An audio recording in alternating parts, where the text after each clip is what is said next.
This week, we explore a quiet revolution that is reshaping how goods move across the world, from farms and factories to your doorstep, all backed by blockchain. But before we dive in, did you know that 60% of you aren't following us across all our socials? If you like the show, do us a huge favor and hit that subscribe button on this app you're listening to us now and collect our episodes on pods.media. Your support means the world. Thanks, guys. Okay, let's unpack this. When you hear blockchain, you probably think crypto, right? Maybe Bitcoin, maybe, those digital art NFTs. But we've been digging through this week, it reveals something far more, fundamental happening right now. Blockchain is actually creating trust and transparency in places you might never have considered, like the incredibly complex global networks, the ones that get everything from your coffee beans to your new laptop right to you. And it's not doing it alone. It's working hand in hand with something called digital twins. That's absolutely right. And these digital twins, they're essentially real-time virtual copies, like replicas of physical things. Could be a single product, could be a whole pallet of goods, or even, an entire factory floor. So our mission in this deep dive really is to understand how these two technologies, blockchain and digital twins, are combining, how they enable this unprecedented end-to-end visibility and traceability across global trade. We're basically your guides today, looking at the material to see what's driving this change, why it really matters, and crucially, where it's actually happening. Perfect. Let's jump straight into, what's happening at the core. We hear a lot about supply chains needing to be smarter, faster, more resilient. Absolutely. I mean, think about the traditional supply chain. It's often just a series of handoffs, right?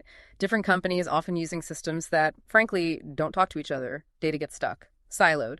What blockchain brings is that shared immutable ledger, that record book everyone involved can see, but nobody can secretly change. Immutable, meaning it can't be tampered with. Exactly. Once a transaction or an event, say, a product moves location, ownership changes, maybe a temperature reading is taken, once that's recorded, it's permanent. A tamper-proof history. So it's like the ultimate shared diary that no one can rip pages out of. That's a great way to put it, yes. And the digital twin then complements that by giving you the current status, what's happening right now. Wow. You have sensors, often these small IoT, Internet of Things devices on the product or maybe in the shipping container. They feed real-time info into that virtual twin. Is the temperature right? Where is it physically located this second? Is the humidity okay? Got it. So blockchain's the rock-solid history, the proof of what happened, and the digital twin is the live feed, the what's happening now. Precisely. You get that verifiable history from the blockchain, and it's directly tied to the dynamic present status through the digital twin. It's pretty revolutionary for transparency. And the results some companies are already seeing, according to the material we looked at, are pretty staggering. I mean, that stat about Walmart's food traceability really jumped out at me. It's incredible, isn't it? Going from 7 days to trace where food came from. Think about the paperwork, the phone calls involved in that. Yeah, nightmare. Down to just 2.2 seconds. Using a blockchain-based system that's not just, efficiency. That's a massive leap in food safety. Think about recalls. Right. You can find the source of a bad batch almost instantly. The material also mentioned Tracifier, using this combo to cut food processing costs by up to 40%. Yeah, cost savings and safety improvements. That's a powerful argument. Definitely. And it's not just companies. We're seeing governments getting involved, too. The European Commission, for instance, is piloting blockchain specifically for tracking sustainability claims. Like proving something is truly green. Exactly. And ensuring compliance across borders. They're looking at things like digital product passports enabled by this very technology. Okay, so we see what is happening, this powerful merging of immutable history and real-time reality in supply chains. But that leads us to the big why. Why now? What are the forces pushing this shift away from those traditional, often murky supply chains? Well, the material points to several key drivers. First and foremost, the fragility of global supply chains. That's become really undeniable recently. You mean like during the pandemic or with all the shipping crises we saw? Exactly, those things. Those events really exposed a critical lack of visibility. When disruptions hit, companies often had, no real-time view of where their stuff was. Just lost in the fog. Pretty much. Who was holding it? How could they quickly reroute it? This combination offers a way to build more resilient systems because you know exactly what's happening everywhere all the time, ideally. A second massive driver is the growing pressure around sustainability and ethical sourcing. Right. People want to know where stuff comes from. Consumers are demanding it, absolutely.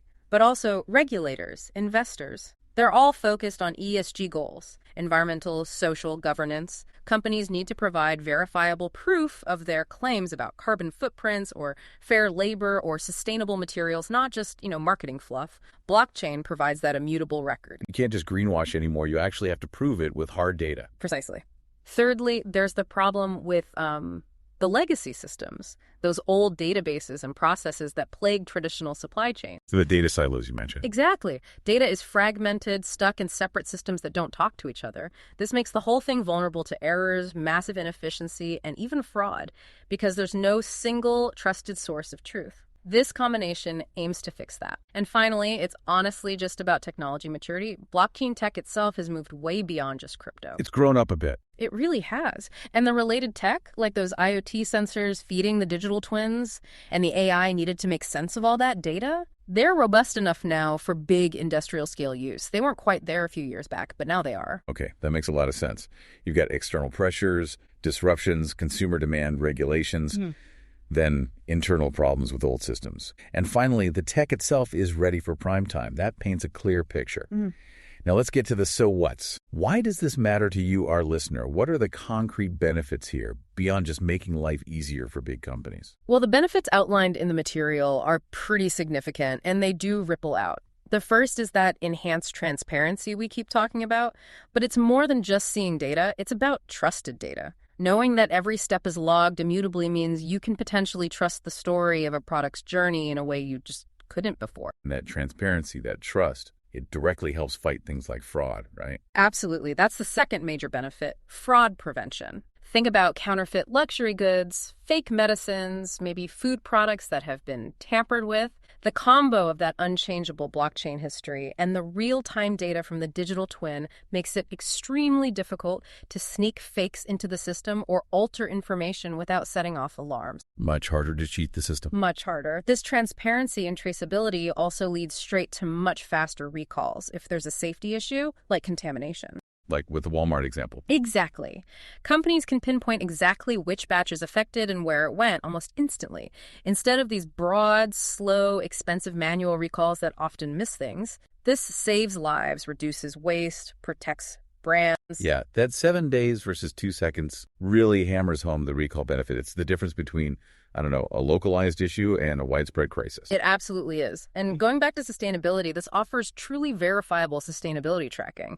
You can get trusted data points on, say, carbon emissions during transport. Or you could confirm ethical labor practices at the source farm, or verify that materials came from certified sustainable forests, for example. Companies can prove their ESG claims, and potentially consumers will eventually be able to check that proof themselves. Wow, okay. And finally, there's a really interesting point in the material about inclusion, how this trusted, verifiable data can actually level the playing field. How? Well, think about small suppliers, maybe farmers in emerging markets. If a small farmer can use this kind of system to verifiably prove the quality, maybe the organic status of their coffee beans, they suddenly have this trusted digital identity. It makes them a much more attractive, less risky partner for big global buyers. It could open up markets. That's a really powerful idea. Using tech not just for the big guys' efficiency, but maybe enabling access for smaller players too. Okay, let's unpack this even more. Where is this actually being used today? Who are the key players leading the charge, according to our sources? Yeah, the material highlights several key organizations. Walmart, obviously, we've discussed them, especially in food. There's a company called Origin Trail, mentioned quite a bit. They're building foundational tech for what they call a verifiable web for supply chain data. They're working with Walmart and the European Commission. So kind of building the infrastructure. Seems like it, yeah. Tracify is another one, focusing on that food safety and cost reduction angle we mentioned. The European Commission is driving those regulatory pilots, those digital product passports. And importantly, organizations like the British Standards Institution, BSI, are working hard on developing global standards, which is absolutely crucial if this is going to scale up properly. You need everyone singing from the same hymn sheet, digitally speaking. Okay, here's where it gets really interesting for me. Seeing the specific applications. We hit the big one with Walmart's 2.2-second food trace. That's just phenomenal. It really is. Another great example from the sources is in agriculture, with companies like AgriDigital. They're using blockchain to trace the entire journey and the organic status of products such as grains, right from the farm field through processing all the way to you, the consumer. So you could potentially scan a bag of flour and see its whole life story verified. That's the goal. Building trust through that auditable digital trail. It's huge for consumers who care about where their food comes from. Absolutely. What about high-value stuff, things prone to fakes? Yes, big applications there. Industries like wine and luxury goods are definitely adopting this. Imagine a top wine producer tracking every single bottle, from the vineyard through fermentation, bottling, shipping, right onto the store shelf, all logged on a blockchain. Okay. It's not just about knowing where it is, it's a massive weapon against counterfeiting. Fake wine is a huge problem. I bet. With this, buyers can scan a code or tag on the bottle and verify its authenticity. Same for luxury goods. Like handbags or watches. Exactly. Pharmaceuticals are another critical area. Many medicines need strict temperature control, right? Yeah, things like vaccines. Precisely. Combining blockchain with those real-time IoT sensors means drug companies can monitor the temperature and location of sensitive medicines constantly during shipping. If the temperature goes out of range, even for a short time, it's immediately logged on that immutable blockchain record. And the digital twin shows where it is right now. Allows for quick action. It's vital for patient safety. That's incredibly important. You don't want spoiled medicine reaching patients. Never. And as you touched on, luxury brands are using this to fight fakes too. Registering high-end items, designer bags, fancy watches on a blockchain. When you buy one, you get this digital record linked to the physical item, often through a unique tag or QR code. It's indisputable proof of authenticity for the buyer. It also helps track ownership over time, like a digital passport for your expensive watch. So you're not just buying the thing, you're buying the thing plus its verified digital life story. Yeah. That feels fundamentally different. It is a fundamental shift, I think. But, like any big transformative technology, the sources are clear that it's not all smooth sailing. There are hurdles. Yeah, what are some of the key challenges mentioned in the material? It can't be easy implementing this stuff globally. No, definitely not. A really significant one is interoperability. You've got lots of different blockchain platforms popping up, different companies developing different standards, getting all these separate systems used by potentially thousands of different partners in a global supply chain to actually talk to each other seamlessly and share data in a standardized way. That's a huge technical challenge and a collaboration challenge too. So it's like everyone's speaking slightly different digital languages right now. Kind of, yeah. That's a good analogy.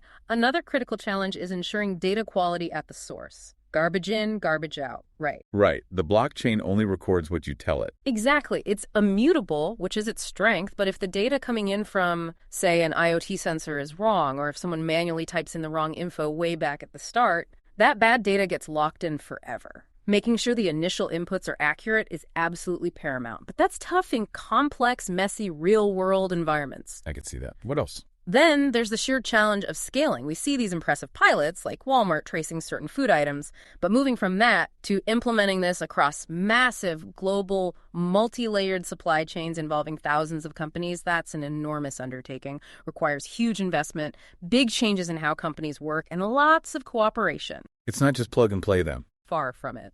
And finally, there's this tricky balance between transparency and data privacy. The whole point is visibility, right? End to end. But companies have commercially sensitive information they need to protect. And they absolutely have to comply with data protection rules like GDPR in Europe, which dictate how personal data is handled, figuring out exactly what data gets shared, who gets to see it, and how to protect the sensitive stuff while still achieving useful transparency. That's a really complex legal and technical tightrope walk. Those are definitely real-world complexities, significant hurdles to overcome. But looking past those challenges, the material paints a really exciting picture for the future, doesn't it? So what does this all potentially mean down the road for how goods move, maybe for us as consumers? Yeah, the possibilities outlined are quite far-reaching. One really fascinating concept mentioned is the idea of self-healing supply chains. Self-healing, what does that mean? Well, imagine combining all that real-time data from the digital twins with sophisticated AI analysis. The system could potentially predict disruptions before they happen. Maybe it sees signs of a port strike developing or flags a shipping route with a high risk of weather delays based on forecasts. And then it could automatically reroute shipments or trigger contingency plans, maybe without any human needing to intervene directly. Wow. So the supply chain basically spots trouble and fixes itself. That's pretty futuristic. That's the vision, yes. And for consumers, it points towards becoming truly empowered with information. Imagine standing in the supermarket, scanning a QR code on, say, a bag of coffee, and instantly seeing its entire verified journey, where the beans were grown, which farm, confirmation of fair trade practices, its carbon footprint during transport, all backed by that trusted blockchain data. Unprecedented insight. That would change how people shop, I think. It really could. It also promises much more automated compliance. Think about customs checks or proving regulatory standards are met between trading partners. Instead of stacks of paperwork and manual inspections, the verifiable, real-time data flowing through these systems could allow for automated checks against regulations. That could dramatically reduce delays and cut down on bureaucracy. Less red tape, faster movement of goods. Hopefully. And coming back to that inclusion point again, this reinforces the potential for global inclusion. It means that small artisan producer in a developing country could use this tech to verifiably prove the quality, the origin, the ethical production of their crafts. Suddenly they can access global markets they couldn't before because they can build that necessary trust and provide the data global buyers need. So it could genuinely help smaller players compete fairly on a global stage. That's a major potential benefit, yes. So if we sort of zoom out and connect all these dots, the sources really suggest this isn't just, a minor tech upgrade. Blockchain and digital twins working together could fundamentally change the underlying operating system for global commerce. It's about building a new layer of trust and verifiability directly into how physical stuff moves around the world, creating systems that could be way more efficient, more resilient, fairer, and significantly more transparent. It really does feel like a quiet revolution, as I said at the start. Happening behind the scenes, making the products that eventually land on your doorstep potentially safer, greener, and definitely more trustworthy than ever before. So maybe the next time you pick something up at the store, it can be a carton of milk, a new phone, maybe that bottle of wine we talked about. Just take a second. Consider that invisible digital history, that real-time status report that might have guided its path all the way to you. How much trust does that digital twin and its blockchain ledger actually earn in your mind? A fascinating shift in how we might connect with the journey of everyday things. Thanks for diving deep with us today. Stay curious.